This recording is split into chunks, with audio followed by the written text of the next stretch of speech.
there's two different types of regulation. One type of regulation is designed to make sure that you're doing the things you have to do.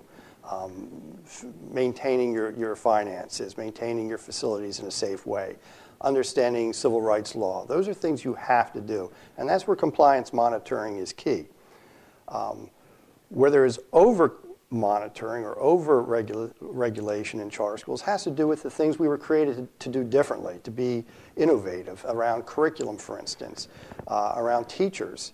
The charter school law clearly identified the fact that charter schools were supposed to be autonomous and be free of a lot of that type of regulation.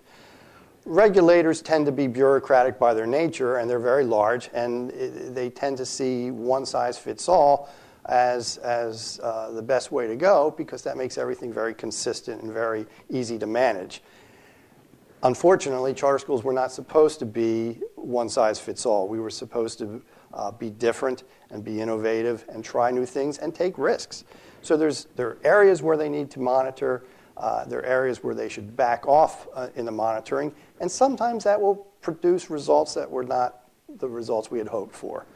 But if you never take any risks or never do anything differently, we're never going to experience any changes or anything significant in the way of improvements in public education. What I was afraid of when I started to see the bad publicity coming out about a couple of charter schools was the overcorrection tendency, which often happens when it's now been pointed out somebody was not watching somebody. We now have to come in and regulate, and it tends to be very, very quickly implemented, and it tends to go overboard.